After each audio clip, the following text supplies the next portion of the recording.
Many centuries ago, in a kingdom called Babylon, there lived a powerful king named Nebuchadnezzar.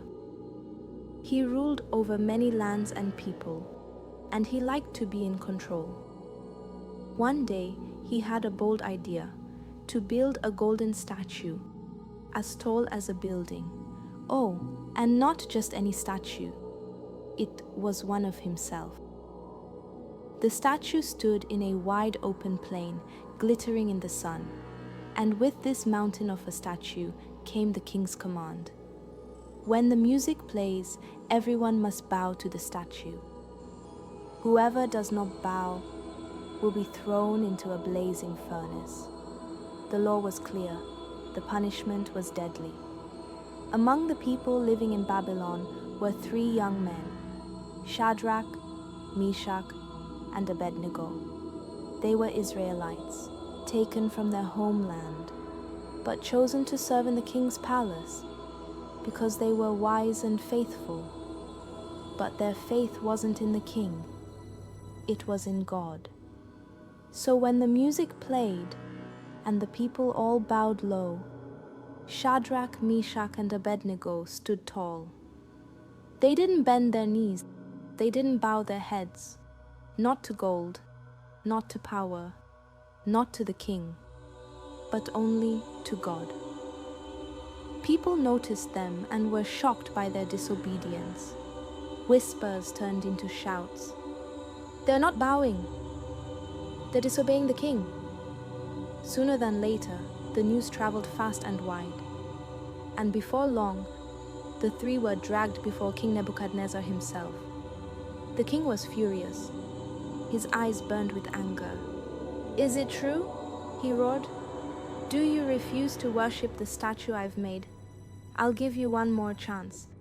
Bow when the music plays, or I'll throw you into the furnace. What God could save you then?" The room grew quiet. All eyes were on the 3 young men, but they didn't flinch. They simply spoke, calmly and firmly. "O King, we don't need to defend ourselves. If we are thrown into the fire, the God we serve is able to save us. But even if he doesn't, we still won't bow." That last line shook the room. Even if he doesn't, their faith wasn't based on what God would do. It was based on who God is in their lives. They trusted him no matter the outcome. The king's fury exploded. He ordered the furnace to be heated 7 times hotter than normal, so hot that even getting near it was dangerous. He commanded his strongest soldiers to tie up the 3 men and throw them in. They were tied up with ropes as the fire roared, and just as ordered, Shadrach, Meshach, and Abednego were thrown into the flames.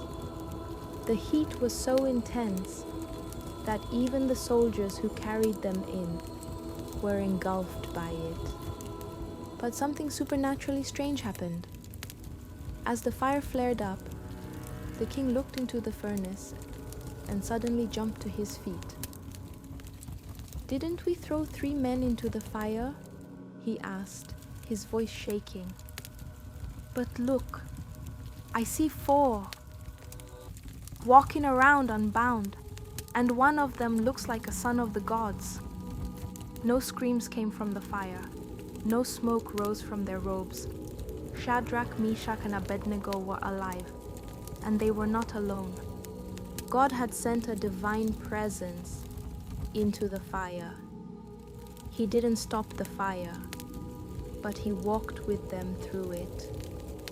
Stunned, King Nebuchadnezzar moved closer.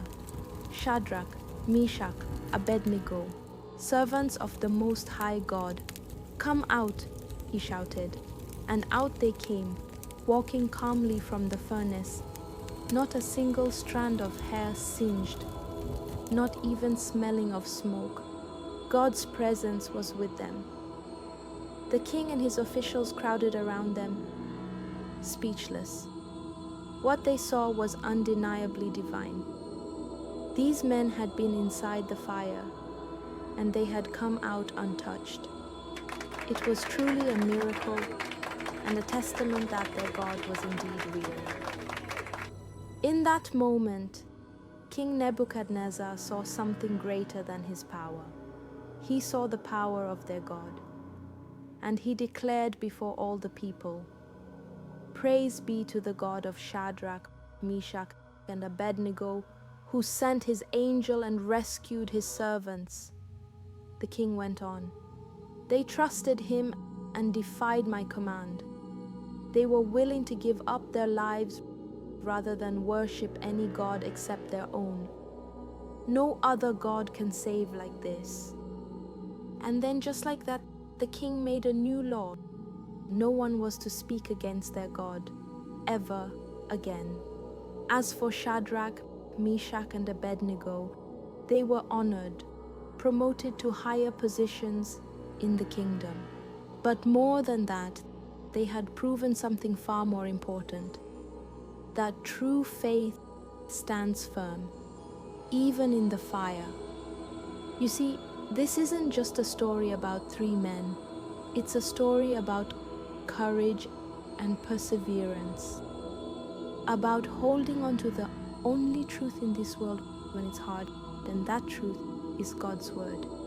It's about standing up for what you believe in when everyone else is bowing down, and about the Father who shows up right in the middle of the flames.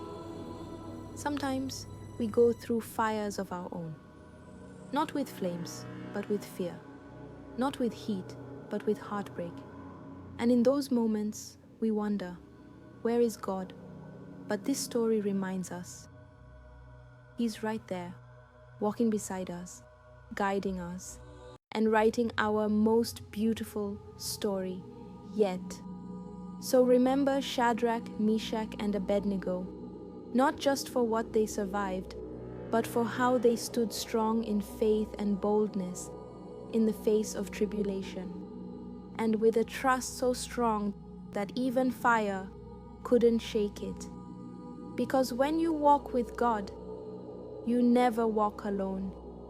Even in the fire,